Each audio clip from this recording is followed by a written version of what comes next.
This world is a place where the blood of the meek is spilt, and the ones who drink it are the strong.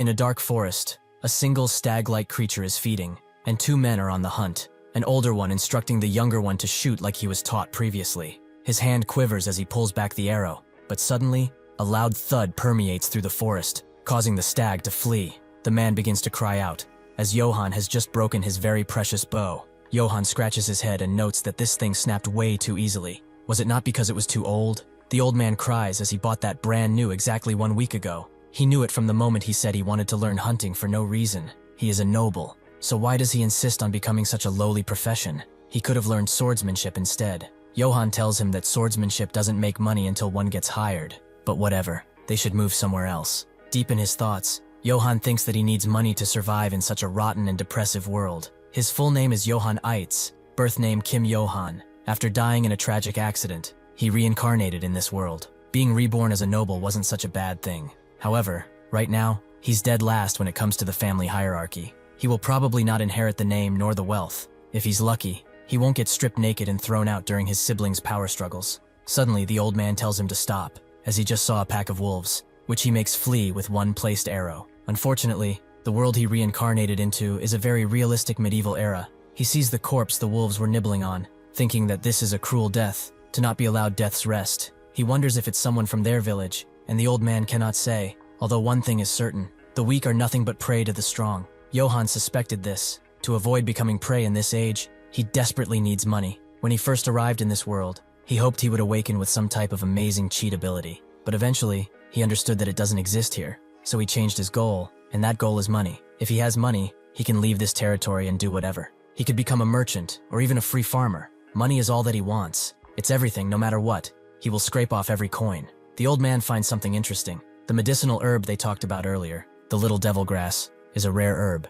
excellent for stopping bleeding and boosting alertness. Before he can finish his explanation, Yohan yanks it out of the tree, noting that it must be expensive, and puts it in his bag. The old man notices a pouch next to him and asks if he dropped it, but Yohan says it is not his. Someone else must have dropped it. The old man thinks that's not possible. Nobody comes this deep in the forest except them. That's when he realizes, and a scream breaks out, someone pleading for anyone to help. They both rush to the scream and find a little girl climbing up in a tree, and below, a whole pack of hungry wolves. The old man recognizes that kid as Robert's daughter, Dell. Why is she so deep in the forest? The hungry wolves turn to them, and the old man thinks that there are way too many. They cannot handle this alone, so they should fall back and call someone else. Instead, Yohan just sprints forward, the old man telling him that it's far too dangerous. Those are not ordinary wolves. They are accustomed to the taste of human flesh. Yohan tells him it's fine. He will draw their attention while he rescues Dell. The old man can't believe this. Is he offering himself as bait just to save a mere commoner? It does seem that way. But he's actually doing this because he hit a jackpot. There are at least 10 wolves here. If he sells their pelts, he will make a fortune. He rushes in, screaming out heroically. But his swordsmanship is anything but heroic. The wolves charge in, one of them catching his blade, and clenching so hard that it shatters. The other one goes for his nape and manages to bite him roughly, the old man screaming out for him. At the same time, within the Aitz territory, the Baltroden village, the Aitz family's territorial inspection procession is passing through. The villagers are poor and dirty, malnourished, showing the inability of those who were supposed to rule them. The concubine, Madame Aitz, covers her nose. The first son, Philip Aitz, looks at the people, clearly saddened by their state. Finally, the lord of this territory, Johann Aitz, is drunk as always, and notes that it stinks. This countryside really is cursed. Philip approaches his father and notes that Yohan is nowhere to be seen. He can't believe he dares to be absent during the inspection. Shall he send soldiers to find him? Gesson tells him to forget it. Why waste time searching for a dimwit? If he dies somewhere like his wretched mother, what concern is he?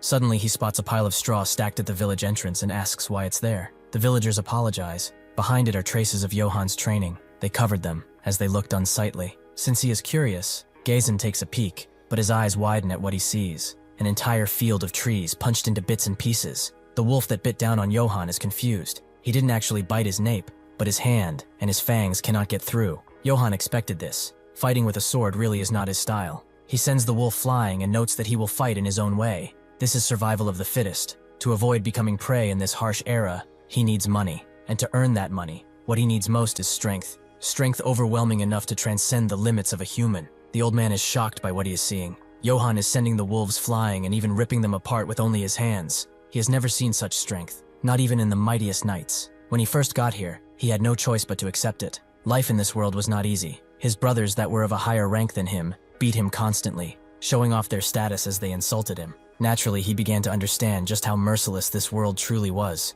Even if he gets beaten to death like this, in the end, nobody will really care about it. The only person he could rely on was himself. And that's when he thought, what does he need to survive in a medieval world? Fortunately, he had one advantage over the people of this era: his past life as a modern student who studied endlessly for jobs and countless exams under his belt. Because of that, his brain held knowledge that medieval people could not even imagine. He decided to use that knowledge. He used exercise science and high-intensity training, crafted a perfectly balanced diet, and also made a training regimen based on modern exercise and practiced close combat martial arts. With this, his endless training accumulated, and after several years, he was strong enough to level a tree. With each training session, his body displayed even more strength. Whether this strength was a blessing or a new trial, nobody knew as time passed. Yohan finishes off the last of the wolves, and the old man picks up Dell, who calls him Uncle Joseph. He turns to Yohan and notes that he was incredibly reckless. That was extremely dangerous. Even so, to think that he would step in front of flesh-hungry beasts without hesitation for the sake of a mere serf.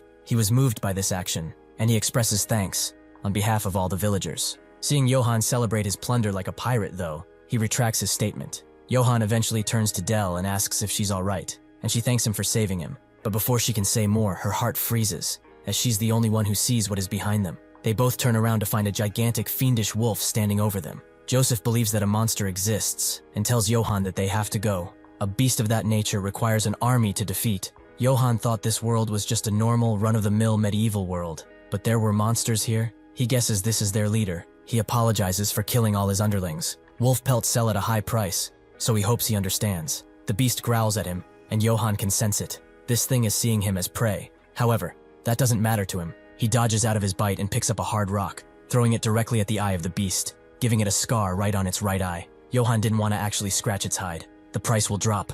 Becoming increasingly annoyed, the beast lets out a blood-freezing howl. They all cover their ears, but even Yohan suddenly loses his strength and falls into unconsciousness. After a bit, he sees something, a burning field, and two warriors fighting, with one of them being decapitated. Suddenly he wakes up from this bad dream, but he doesn't remember what happened. What happened to that beast? Has it truly left? He sees that Joseph and the girl are safe too. He can't say for certain what actually happened, but monsters could appear again, so he'd better leave with this too. He wanted those wolf pelts, but it's best if he leaves. He walks through the forest under the full moon. He gets to the village and sees that it's still bright. Maybe they are searching for Dell. Even if he didn't mean to, he did save her. So maybe he gets some points from his father? Perhaps he will name him his successor after all? Yeah, no way would happen. But at least he should get appointed to the guards. He wouldn't have to worry about food anymore then. Suddenly he sees a torch and a bunch of people in front of him, with Philip in the front. He demands to know where he has been. How dare he disappear on the day of their father's inspection? Yohan completely forgot that it was today, and his father calls him an insolent brat as he descends his horse with difficulty. Yohan tried to apologize, but his father told him to shut up. How dare he ignore him? He will crack open those insolent skulls of his for this disrespect. Yohan damns it all. He barely made it back alive, and now he has to listen to this crap?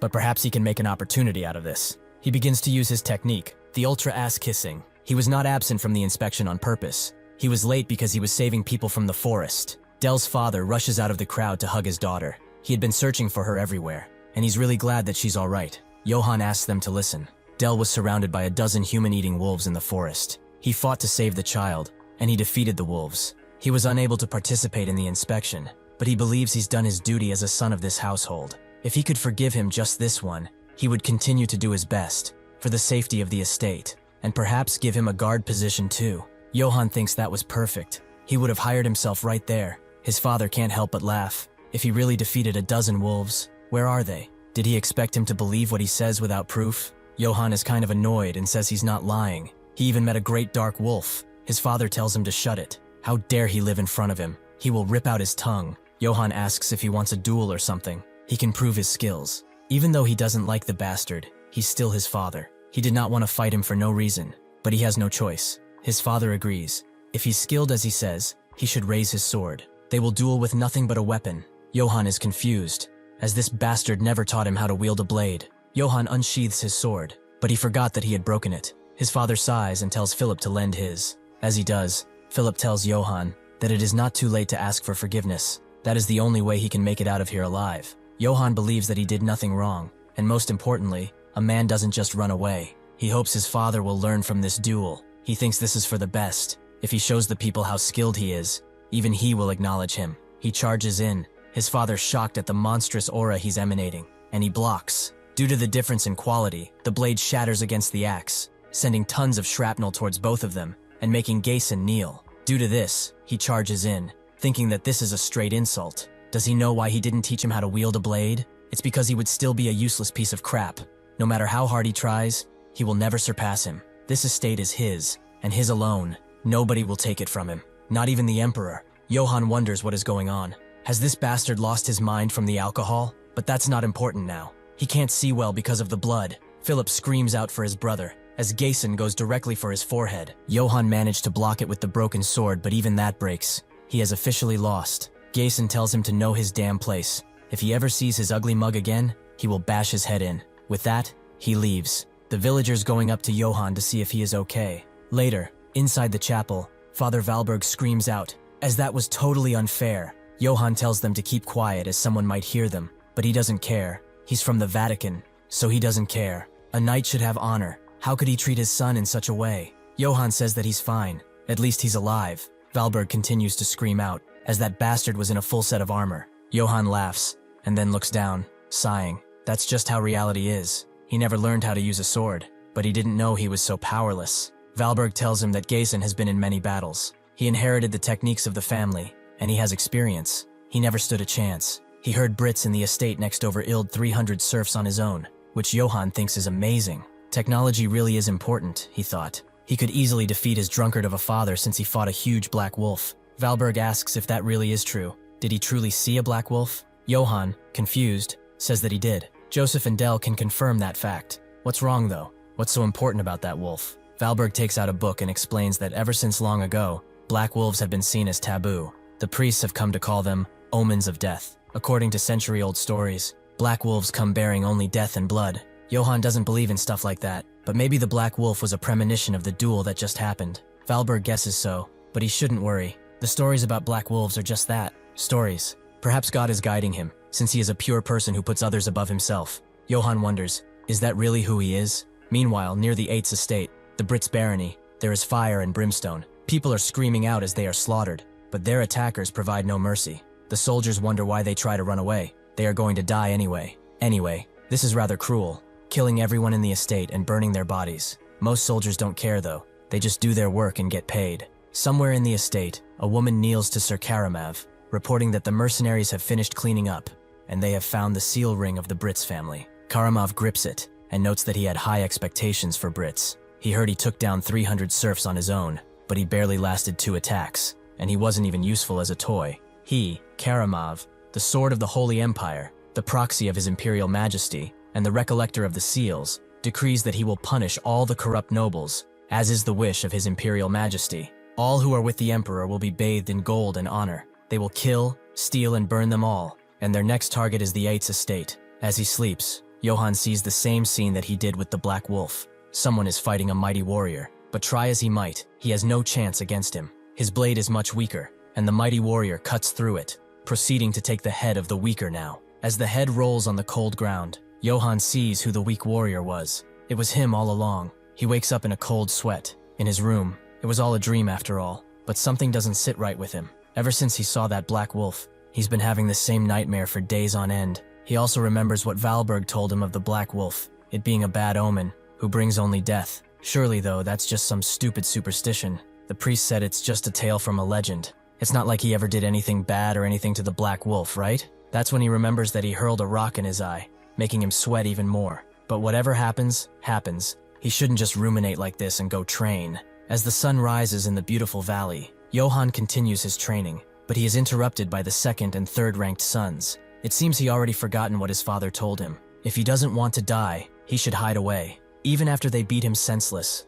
he crawls out again, barking like a dog who can't do anything. He's acting tough, like breaking a log is impressive, but that's just a lowly trick, as a lowborn like him couldn't possess any real strength. As he hears this, Yohan smiles and rips apart the tree he was beating, making the two shocked. He looks back and asks if they said anything. They should come closer and repeat it. They run off, promising to tell father everything. and Johann wonders how they can live with so little thought. They ought to prepare to make a living. Whatever, he shouldn't worry about them and go back to training. Suddenly Philip arrives. Noting that it's true their father has no intention of appointing him to any position. Johann figured as much. He still didn't kill him, so it could be worse. Philip thought he would be disappointed, but Johann doesn't really care. He will find another way to make a living. Philip tells it how it is. Their father fears him. He is undeniably strong, very strong, and that strength is a threat to him. He wants obedient children like him, but he is different. He insists on living by his own principles. He believes that one day, his strength will take everything away from him, just as he overthrew his grandfather. Johann thinks that's nonsense, and Philip tells his serf to bring that here. The serf takes out a set of gear, a plain surcoat and a longsword, along with a spare set of chestplate. Philip knows he set his eyes on them for a long time. He is not like their father. He is not foolish enough to discard a person who is capable. That is why when he becomes lord in the future, he will appoint him as the captain of the guard. Until then, he should not neglect his training and stop causing trouble. Johann tells him he's never the one who causes trouble first, but Philip just flips him off. Johann looks at the armor. It's the one from his dream. If he wears this, will he die in the same way? However, for some reason, he feels he can overcome it, though he has no proof. Whatever the case, he will need equipment if he wants to win. Later that day, inside the tavern, people share stories about Johann, how he killed 50 wolves, how he's righteous and pure, the model of a true knight. They do believe he's more knightly than that fatty Gezin, with a stranger listening intently to all of this. One of them tells him to drink as much as he can muster today, as drinks are on him. He's giving out drinks because Johann saved his daughter, like the righteous person that he is. The villagers ask who he is. They haven't seen him around. The person laughs. They were insulting their lord in front of a stranger, and it seems that they are not afraid of anything. He finds their story interesting, however, so he wants to know more about this Johann of theirs. He skips happily through the town. Philip will appoint him guard captain after all. He's on the Golden Road. Suddenly he sees someone who is clearly drunk, and as a future captain, he cannot ignore a citizen. He closes in and notes that he will escort him home, as he will definitely catch a cold if he stays here. Suddenly, he feels something cold closing in, and a sharp blade is held against his neck, taking him by surprise. Johann wonders who he is. An assassin sent by Gezin? If it were that, though, he would come to the end of it himself. Who is this madman? Philip wouldn't do this, right? He cannot even guess who he is. Johann asks what he wants. Is it money? He will give him money. The assassin notes that he has more than enough of that. He just wants to ask him a question, and if the answer is not wise, then he will end his life right here. Johann is shocked at first, but he gets a grip eventually. He made it to round 2 of an interview with a major corporation once, but he has to answer perfectly to survive. The man begins, noting that he has a good body. It's hard to believe he's the son of that pig. Is he truly Gezin's son? Johann wonders just what kind of question this is, but he doesn't make the rules here, so he answers like he would in an interview. Sometimes, a lion can be born from a pig's bloodline. The assassin stays silent, making Johann think that this is the end, but suddenly he laughs. That answer is quite to his liking, it seems, and since it's to his liking, that means that he is now his. Johann's eyes widen, as what does that even mean? This assassin is Kegel. He is the Empire's greatest assassin and the Nesso's guild poison master. He perfected his swordsmanship through countless assassinations, and because his movements were akin to a serpent, he later became known as the Venomous Serpent. However, even though someone like that had problems, he could not find a successor to inherit his swordsmanship. He searched everywhere, but only worthless insects who could never succeed him were all that he found. Some showed potential, but they refused to learn from an assassin, so he ended their lives. More than 30 heirs of knightly families died at his hand, all choosing death in the name of honor. Growing impatient, Kegel sought the Witch of the Empire, who told him that the disciple he seeks resides in Aitz Castle, a small, forgotten rural territory. He is one of the sons of that drunkard lord. Kegel didn't believe her at first. A gold coin could buy half of the land there. The witch told him to take his coin back if he did not like the answer, but he didn't want to incur the wrath of a witch, so he believed her. He wasted way too many years searching, and had no time left. But even as he set foot into the estate, doubt clung to him. He wondered if his successor would really be in a place like this. If he didn't like him, he would kill him on the spot. He introduces himself to Johann, and tells him to choose, die here or learn his swordsmanship. These are the only two options. Johann simply asks how much he needs to pay to learn such a thing. But just as seriously, Kegel says he doesn't take money. Johann knows this only means one thing. This is all free. This is a once-in-a-lifetime jackpot. He immediately calls him master, and notes he's been waiting his entire life for someone like him. Kegel, still serious, tells him this is the swordsmanship of an assassin. Simply learning it will brand him as a disgrace, the same as any family. Johann doesn't care in the slightest. He just wants to be taught. Kegel accepts, thinking that this is a first, and Johann also notes that he mentioned he has coins, so if he learns well, could he get an allowance? Kegel doesn't know how to answer that. This brat really is something else. At the castle, Gayson leaves, since the inspection is done. Both the concubine and Philip say they will take care of the castle, causing them to bicker. The concubine notes that no matter how much he struggles, the castle will be hers, and Philip tells her he will be the next lord. Gayson is sick of them arguing all day, and tells them to do anything at this point. He doesn't care. Philip notes that Yohan has not returned. What should they do? Immediately, Gayson screams, telling him not to waste time on him. The death of a weakling is of no concern to him. Philip understands and apologizes, but thinks about Yohan and wonders what he is doing. At the same time, near the forest, Kegel wants to see how skilled he is. Yohan asks to borrow a sword, as he breaks them often, and Kegel hands him one. This answer makes him think that Yohan is reckless. There isn't a single thing he likes about him. Maybe he should kill him now. They get ready to fight, but seeing his stance, Kegel wonders if he really is from a knightly family. He has to kill this one too. Yohan asks if he has to use swordsmanship, but Kegel says to use whatever he likes. Fists or rocks. It doesn't matter. With that, Yohan raises his fist in the air and smashes his blade, making it shatter. In that moment, Kegel realized that all of his doubts were unfounded. This brat in front of him was a beast. He can't believe the air pressure he exudes just from a mere punch. If that were to hit him, all his bones and muscles would be crushed. He is not fighting a human anymore, but a beastly lion. However, a lion has nothing on the agility of a snake. Yohan can't figure out where his blade is going because of his technique, and gets hit squarely in the face with the hilt of the blade. Kegel expected at least for him to pass out, but this is ridiculous. Had he been born 1,000 years earlier, he would have been revered as a legendary hero. Yohan thanks his master, but he is not done yet, as he has a critical weakness. If he keeps going like this, eventually, he will die. Yohan sits up and asks what he means, so Kegel tells him. It's obvious he cannot control the strength he possesses, and that will eventually kill him. Yohan doesn't believe it. It's not like he's attacking himself. In response, Kegel pulls out another blade and tells him to charge in again if he is so confident. If he manages to break his sword, then he will give him gold. Hearing this, Yohan immediately rushes in, clashing blades with Kegel, but his blade immediately shatters into small pieces. This is just like when he was fighting his father.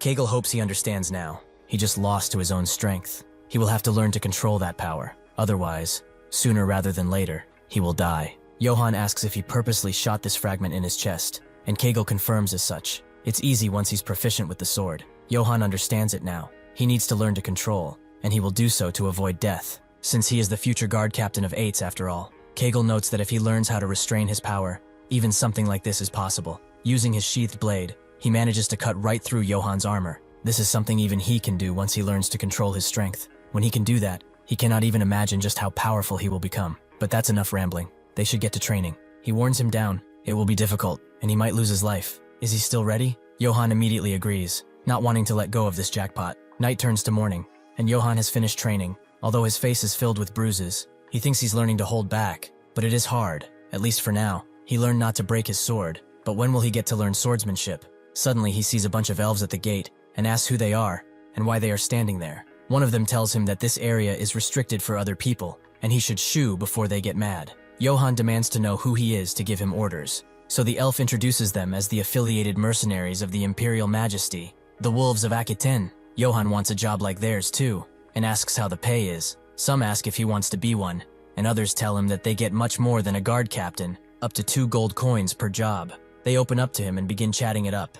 Yohan has never seen a gold coin in his life. It really is better than being a guard captain after all. Maybe he should change his career path. Suddenly Karamov approaches from behind, and immediately, Yohan goes to unsheath his blade, but he is swarmed with blades at the same time. Karamov's assistant asks how he dares to unsheath his sword in front of their captain. He will be beheaded now. Karamov says it's fine and asks to know who he is. Yohan sheepishly introduces himself, and Karamov takes off his helmet, revealing that he is a rather handsome man. Yohan is confused by himself. He put his hand on his blade without even thinking. He never felt like this, even when he saw the Black Wolf, or when he was almost killed by his father. The murderous intent of this man is suffocating. It's as if he's mere prey. Karamov tells him to move, as he is in their way. Yohan does so immediately, and the mercenaries slap his back, noting that he's too scared. He should be more careful next time, although there won't be a next time. The knight in training, Jane, asks Karamov if it's okay to leave him there. He doesn't want to cause havoc on such a good day. Not yet, at least. Yohan has finally started to question what is happening. Why is a knight of the Emperor in a rural place like this?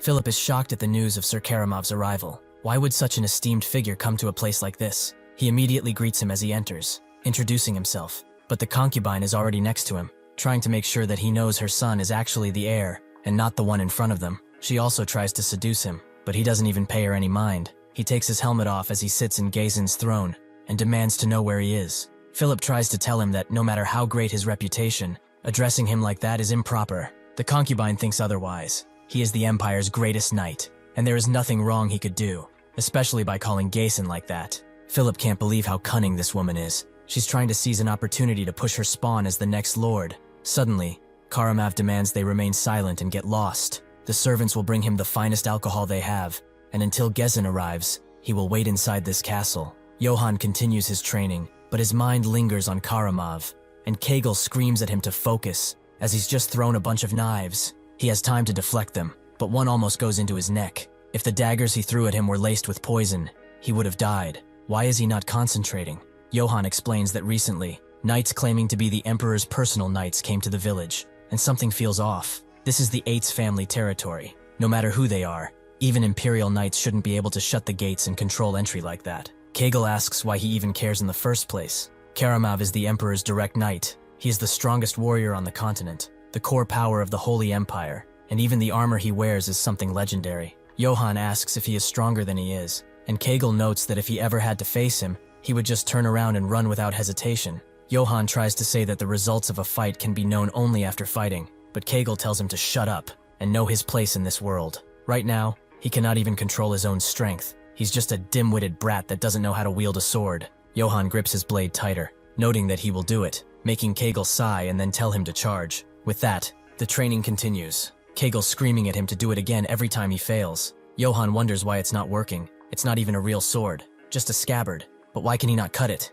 Maybe it's the flow of strength. He shouldn't just swing blindly. He should transfer the flow of strength and concentrate it at the sword's tip. As he continued to swing, Yohan began to understand what it means to control his strength. Kegel realized this too. His sword was becoming sharper and faster. Yohan finally got it. If he tempers everything he learned so far with the proper amount of strength, then he can cut, just like his master does. Sure enough, he cuts through the scabbard and the blade, making him extremely happy. He celebrates and notes that it wasn't that hard, making Kegel think that it must have been luck, so he tells him to come again. This time, he will not hold back either. Unfortunately, it wasn't just a fluke, and he fell on his back against Yohan's attack. He has never seen something like this. Just what is this brat? He clearly taught him nothing but how to control his strength, yet he can freely use the secret sword technique, Serpent Tongue. He perfectly absorbed it after just briefly encountering it. He's even using it more perfectly than he. The experience of this old assassin told him this. Unless a miracle happens, Yohan is already someone he cannot defeat. The strongest assassination guild of the Empire was put to shame by this absurd brat.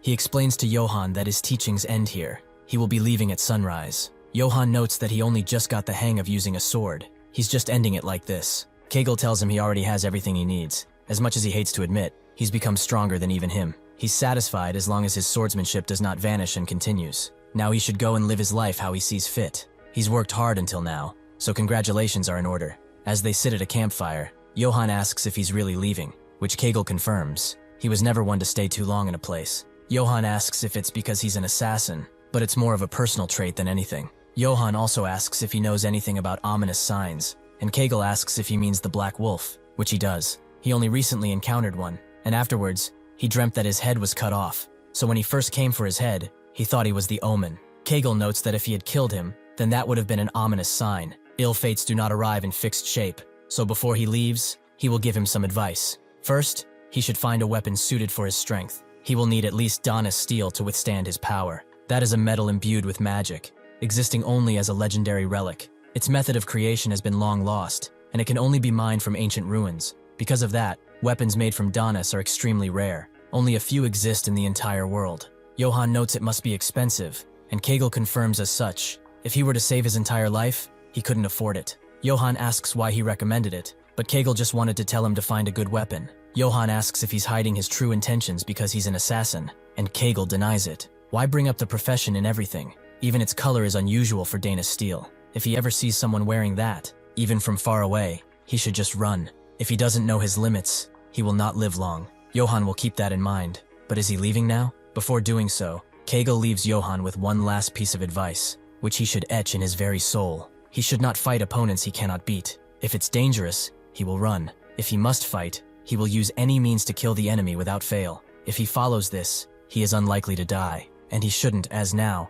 His legacy rests upon his shoulders. Yohan does think on those words and memorizes them perfectly. He will follow them for as long as he lives. At the same moment, in the Aitz castle, the concubine asks how the wine tastes. Karamov notes it tastes like piss and throws it into a nearby wall. The concubine notes it was quite an expensive drink. It's a shame. The only alcohol better than this is in Gazen's bedroom, so how about they both go there? As she tries to seduce him, Karamov tells her to get lost, causing her to say that they don't have much time, as Gazen will arrive tonight. Karamov is very glad to hear that. He was sick of this. Now, he gets to enjoy himself. He begins to strangle the soul out of her. All the while, Philip is behind the door, watching as this unfolds. After Yohan leaves the forest, he sees the entire village on fire, the bellows of a massacre ringing in his ears. Gazen sees the smoke coming from the estate too. One of his men advises him to retreat at once, but he refuses and runs right up to his keep. The mercenaries berate him, calling him a pig for taking so long. He's lucky Karamov was patient. After opening the doors, he sees the massacre that took place.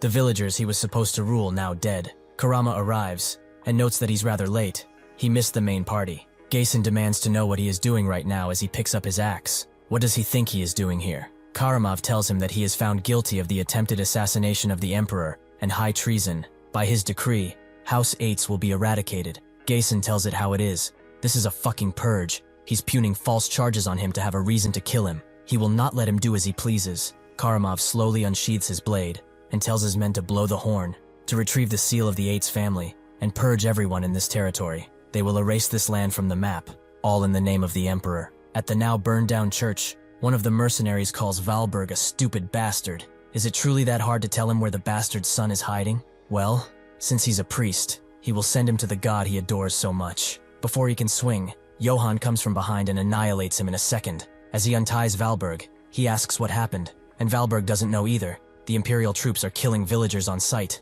It's possible that even Gazen has already been killed. That is not all, however. They are burning the entire village to wipe out any semblance of people. Yohan thinks he has to hurry back to the castle, but suddenly he hears a crying voice, and he knows whose it is. It's Dell. He's glad to see her safe, but that's when he sees what she was crying about. Yohan's eyes begin to widen as he takes in what happened. All the villagers he knew, the ones who were kind and smiling, even though their lives never amounted to much. Hatred begins to form in his heart, and he tells Dell to go to Valberg, as he will protect her. As he leaves, Valberg tells him that he must not go toward the castle. He has to flee. He might be the last of his family. Yohan pays him no mind, and soon finds the head of his father on a spike, under that a plaque. Duke Johann Aitz has been executed for treason against the emperor. Anyone who retrieves his corpse without permission will be punished. The mercenaries eventually find him. They thought he ran off, but maybe he came back to die. In response, Yohan cuts the flag his father was beheaded on and crushes it under his boot. Seeing this, the mercenaries get mad and charge at him, but they cannot hope to match his hatred.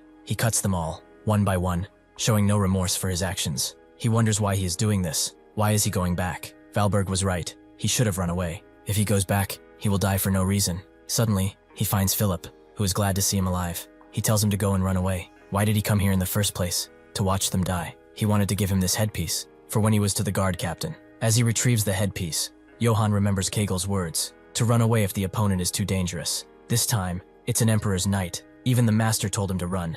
But he also told him that if he has to fight, he also has to kill. It seems that time is now. He will not let their crimes go unpunished. He opens the doors to the castle, and before the mercenaries can even discern how he got here, he punches them all away, demanding that Karamov come out this instant. He is no longer afraid. Rage has overtaken all of his other emotions. Karamov is surprised he survived for so long. He's that bastard son, isn't he? Yohan is not in the mood to chat. He should just think of him as one pissed-off individual. Karamov notes he should have run. He would have been able to live, but he probably doesn't care about that anymore. Well, if he wishes to die, then he will indulge him. With that, Yohan charges in. They exchange blow after blow, but eventually Karamov cuts through Yohan's sword, who immediately retreats and picks up a new one. Karamov thinks this is fun. They continue this cycle a few times. Yohan's blades getting cut again and again, but Karamov can't seem to land a hit on him. He is quite an interesting person. He's far more than Brits ever would be. As Yohan throws a dead mercenary at him and he cuts it, Karamov thinks this is enjoyable. He wants even more of this. Yohan indulges him and tempers his strength enough to actually cut through his armor, causing Karamov to recoil back. Did this bastard just cut through his Donna's steel armor? His arms begin to shake as Yohan picks up another blade. This is impossible. Humans are incapable of harming this steel. Yohan charges in again. This time he is on the offensive. Karamov has never seen such strength, but it is just that, strength. He only swings widely without finesse, so he thrusts in, making Yohan lose another blade. As he suspected, he cannot even block a simple thrust properly. He's swinging purely by instinct, without technique. Did Gessen never teach him swordsmanship? Still, he is dangerous, and must be finished off now. If he uses that wide slash again, he will deflect it before cutting off his head. Instead of doing that though, Yohan unleashes the serpent technique, moving with such swiftness that Karamov cannot hope to react, and he gets cut up. In this vulnerable position, Yohan is also able to punch straight through his invincible armor, causing Karamov to gush out blood. He falls on one knee, barely able to hold on. He recognizes this as Kegel's technique. This bastard was hiding his true skill all along. He let his guard down, damn it. He continues coughing blood, the wound proving to be almost fatal. Yohan, knowing he won, drops his helmet and asks why he did this. Karamov explains that this was for his Imperial Majesty. The Holy Empire is now more unstable than ever before. His Majesty has unsheathed the Imperial sword to correct it, the sword known as Mavkara. As he coughs again, he begins to laugh, as he is moved. For decades he has crossed countless knights, but never has he encountered someone as strong as he. He should come with him to the Empire. His Majesty is in need of talent now. The endless gold he will be washed in will grant him glory. He will receive land, and His Majesty will appoint him as an Imperial Knight. He should become the Imperial Sword, the greatest honor there is. Yohan remains silent. He dreamed of endless gold, but it's strange. Now, for some reason, he feels nothing, so he refuses. He should go fuck himself with all that gold. Not only did he kill his family, but also innocent villagers, people who have done nothing wrong. Karamov can't believe it. He's rejecting his offer over some damn villagers? Who the hell cares about their deaths? What was his mother also a lowborn? They are all insects, weak vermin that could not defend themselves. It's the strong that drink the blood of the weak. That is the rule of this world. Yohan apologizes to his master, as it seems he cannot control his strength after all. He whacks Karamov across the head, before beginning to pummel him again and again. This is for the Emperor? The villagers' lives are worthless. What makes him so great? What gives him the right to judge who lives and dies? After minutes of pummeling, Yohan's fists reddened with blood. He walks away. Karamov calls him a fool. He should have taken his offer, but now it's too late. The one who broke the Emperor's sword will know only suffering from this point on. Yohan looks at him, and with that, Karamov stops breathing. This world accepts death so naturally. To survive, all he ever thought about was money. However, they slaughtered everyone in their territory, his family and neighbors, all butchered. Even if the whole world becomes his enemy, he did what had to be done. He will never regret what he did, no matter what anyone says. This is his will. This is how he will live. The knight in training, Jane, arrives at the scene and asks one more time, "Is what they said really the truth?" The mercenary who survived says that, without an ounce of falsehood, it is the truth. She must believe him. Suddenly he barged in, beat up all the soldiers, and then took Karamov's head with just his fists. That was the last they saw of Karamov. Jane doesn't understand. If that is the truth, then shouldn't Karamov's corpse be here? How does he expect her to believe such nonsense in the first place? The mercenary doesn't understand either. However, he did see it. One of the healthier mercenaries tells her that the pursuit party is ready, so she relents and says she will be there shortly. After going out, she goes to the gathered troops and gives out one order: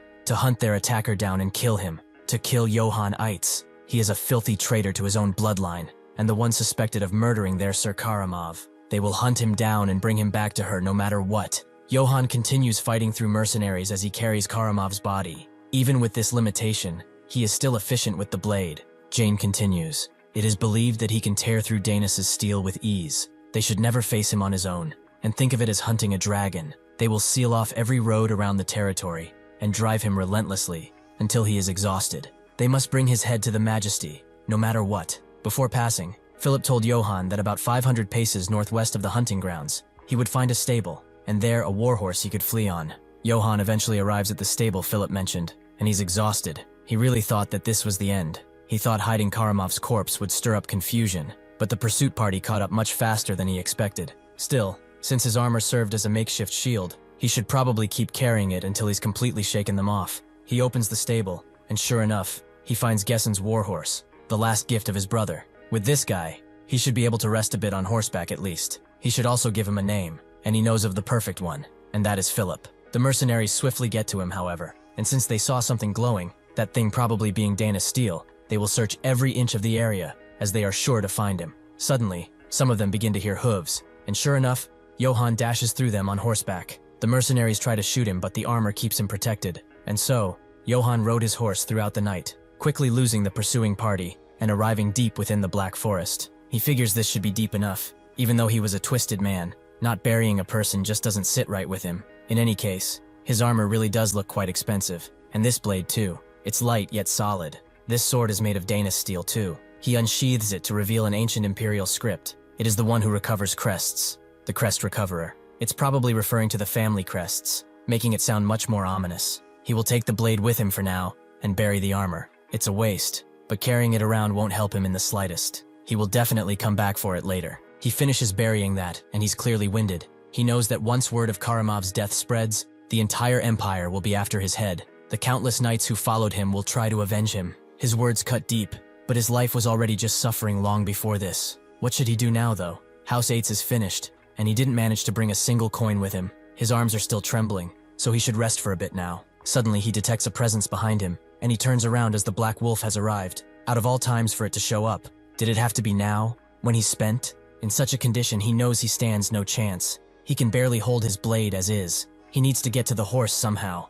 Suddenly, the mercenaries scream out that they found his horse, meaning that he has to be nearby. Yohan can't believe it. How are these bastards here? They even detected him. What can he do now? There's a monster in front of him, and an army in the back. He has no room for escape. Does this mean that this is the end? The Black Wolf surprisingly jumps past him and shreds his pursuers to pieces, making Yohan confused as he watches. Perhaps it did not see him? Well, that's not important right now. This created a path for him. This is his chance. Even if he can barely move, he will have to push through. He rushes towards his horse, and in one swift motion, mounts it and dashes away. He remembers his life up until now as he rides, the memories he made, the training that he did, and this land, his brother that he will never see again. Farewell, Aitz village. After the Black Wolf is done with the mercenaries, it watches him dash away, the purpose of its actions unknown. After traveling for a bit, Yohan finds another checkpoint. The way out of this place is completely blocked. He's officially screwed. Even since he has escaped, he hasn't eaten, slept, or done anything properly. He didn't think he would be hounded by mercenaries for 3 days straight. He's lost count of how many times he almost died fending off those bastards. He's at his limit. He doesn't even have the strength to keep going. Is there really no way out? Is his fate to just be caught by these bastards and executed? Suddenly, he hears something behind. A trade wagon with armed escorts. A peddler caravan, perhaps. That's when he makes a plan to disguise himself as a peddler too. If he looks like a part of their group, he will avoid suspicion and get through that checkpoint with relative ease. The peddler is called Eldon's, and he is of the Katana Trading Company. Suddenly, one of the guards, Kane, notes that they seem to have some heavily armed cavalry up ahead, and they don't seem the friendly type. That's why he suggests they prepare for battle. Another mercenary, Gamson, asks why the big fuss over a guy on a horse. If it comes down to it, they are 9 against 1. Goran tells him to look closely. He's fully clad in armor and riding a warhorse, unlike them. On top of that, he's wearing a plate helmet and breastplate. Kai has also spotted what the sword he's carrying is. That purplish sheen is definitely Danish steel, no doubt about it. If he swings that thing down, their armor will be gone through like butter. They could get wiped out if they strike, but Gamson thinks that's a bit much. There are 9 people here. They should be fine. Goran tells him to get away, as he can't think properly with his stupidity interfering, and the others keep him steady. Eldons tells his men to get ready so they can attack the instant they see any suspicious movement from that guy. He will go ahead and check the situation out first. When he gives the signal, they will all attack at once. As he approaches the strange man, Kane tells his men that once the battle starts, they will knock him off his horse. After that, they will thrust their swords through his armor gaps. Eldon introduces himself to Yohan, and notes that he would rather avoid unnecessary misunderstandings. Would he also give him his name?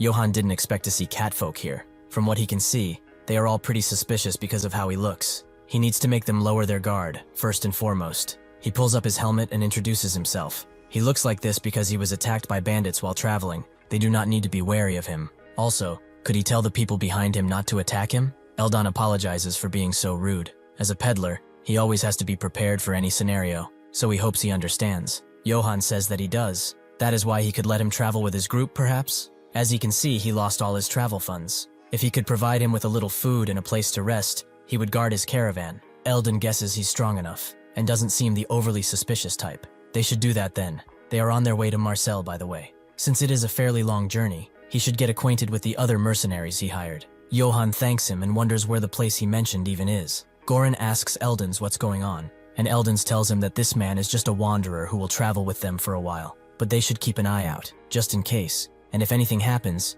they should not hesitate to strike. Yohan thinks that he got travel partners. Now, he just needs to get past that checkpoint. As they arrive, the mercenaries immediately stop them. If they wish to pass through, they will cooperate properly for a brief inspection. Yohan looks on, hoping that he can slip by without drawing attention. Eldon recognizes them, the wolves of Akiton. He's done business with them a few times. He introduces himself and wishes to speak with the one in charge. The mercenary who stopped him is shocked. Is this the man in charge of Katana Trading Company? The business that has its main office in Marseille? The commercial hub? The city of Marseille is a place even the emperor cannot touch without caution. He introduces himself candidly and notes they are just following orders to search for a runaway trader. If he could please cooperate. Yohan expected this, but he's still surprised that they put up checkpoints just for him.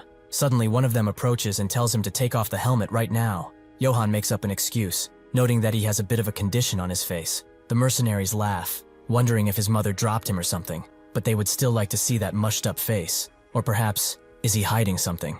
Yohan looks at the mercenary. If it comes to this, then he might as well just fight. Suddenly, Eldon screams that this is far enough. Are they seriously suspecting the Katana Trading Company of such things? The mercenary tries to tell him that they are carrying out an imperial order, but he doesn't care. Didn't he tell them to go bring their commander officer already? If they interfere any further, he will have no choice but to file a direct complaint at their captain, at the Marseille branch personally. With this, they decide to let them go. The mercs noting that Yohan got lucky. As they leave though, they stare at him specifically, perhaps already knowing who he is. As night falls, they decide to camp, Eldon taking care of business as the others make a fire. They also tell Yohan that he can go ahead and sleep, since he has nothing in particular to do.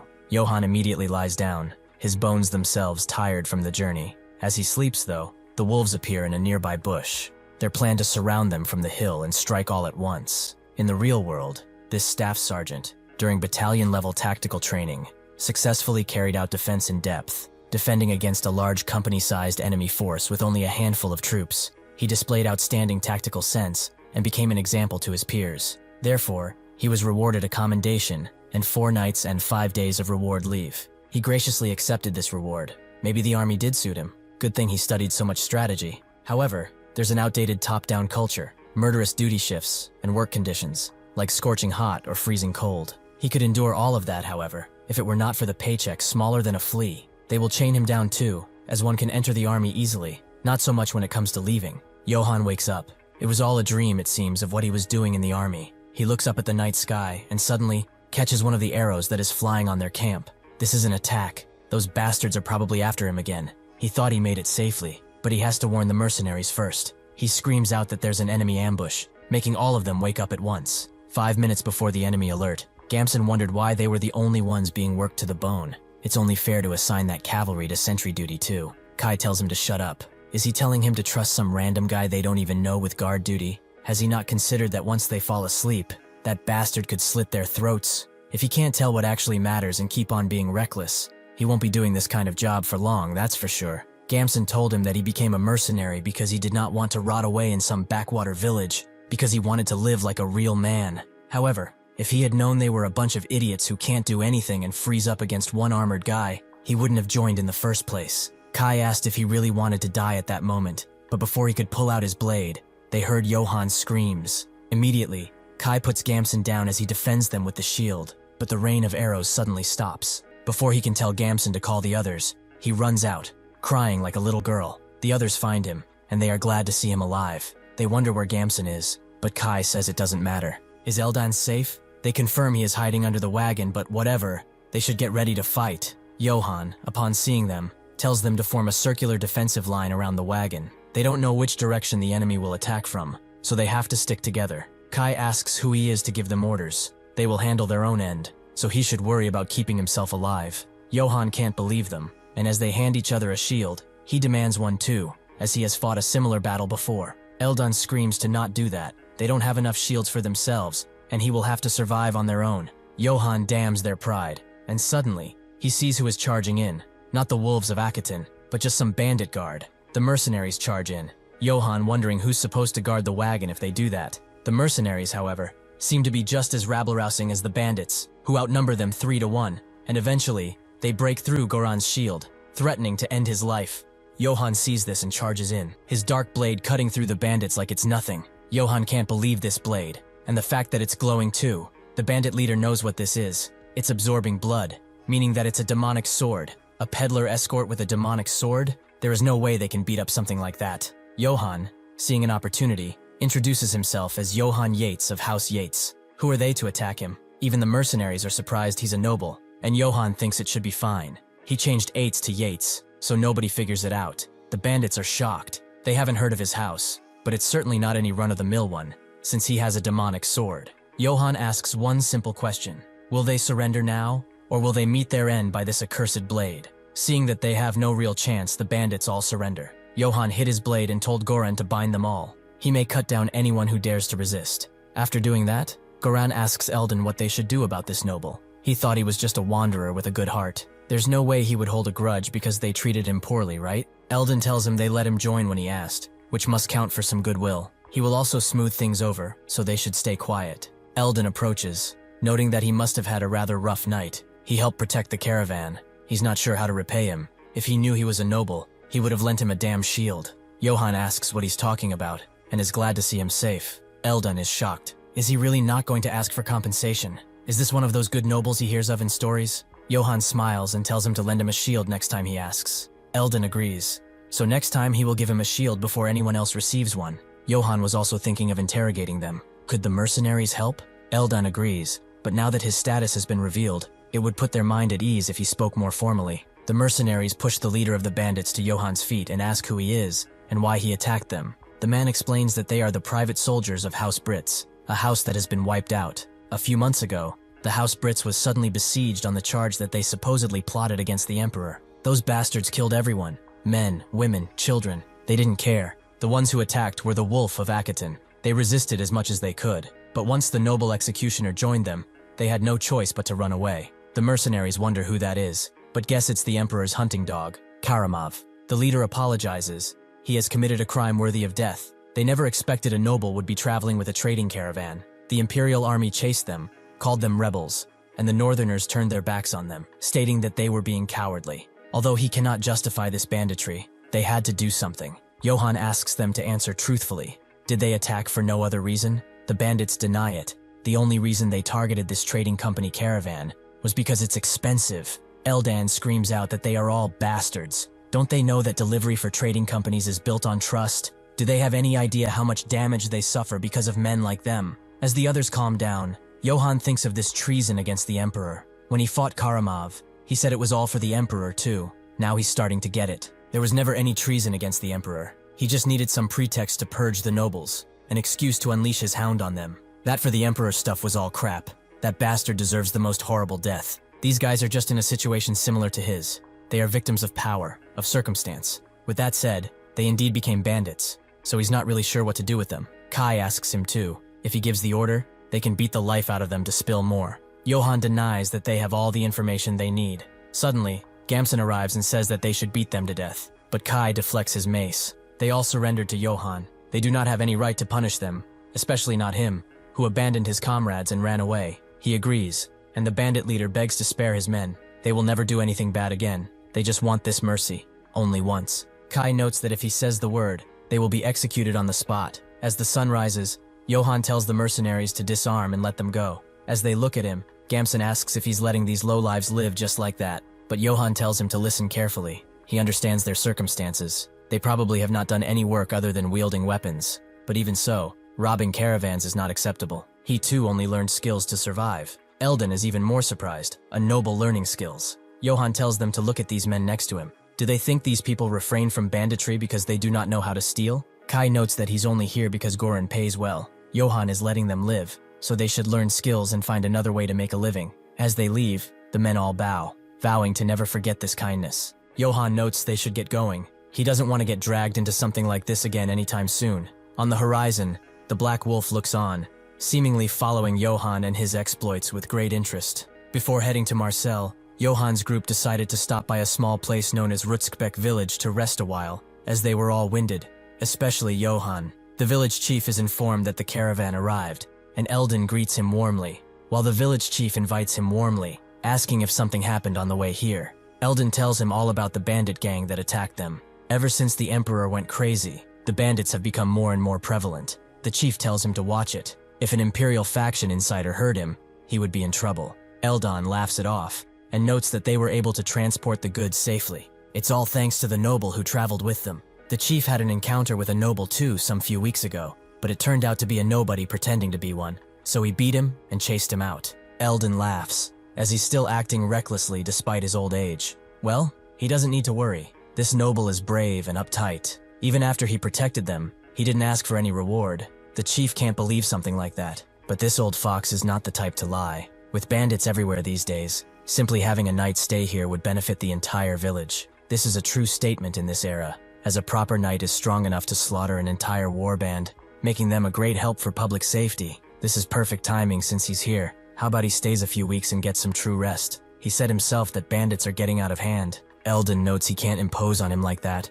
but the village chief doesn't believe they can't impose on each other. Eldon knows this wrinkly bastard is trying to snatch his companion away, and the chief knows this fur carpet is trying to get in his way. Meanwhile, the valiant knight they are fighting over is slumped below a tree, very hungry, looking like a beggar. Suddenly Göran arrives and gives him a bag with the money they seized. They sold off all the bandit property. It's not a fortune, but it's a decent amount still. Johann asks if he really didn't take any for him, and Göran notes that he was the one who captured them. So naturally, no. Johann looks at him and gives it back, telling him to split it with his men. Göran believes this is far too much. They surrendered to him. It only makes sense that the bandit money should be here. Johann already took his share, and really, it's completely fine. He thinks it's not fine in the slightest. It hurts to give up the money he got with his hard work, but compared to running at the wolves of Akiton alone, spending some money to stick to them is a lot better. He also notes that he didn't fight himself. They fought together, which means they are now comrades in arms. With that, he leaves, and Göran is completely touched, as this is a true knight, a knight who cares for the ones below him. With that, he goes to his mercenaries and notes that Johann has shown generosity to them and distributed the proceeds from selling the spoils of war. They should form a line and come forward to receive their share. The mercenaries can't believe it at first, but then cheer for Johann, calling out his name throughout the night. Later that night, as Johann sleeps with his blade, someone crept the door open, putting out the candle in his room. It seems to be an assassin who is ready to strike. Thank you for watching. See you next time.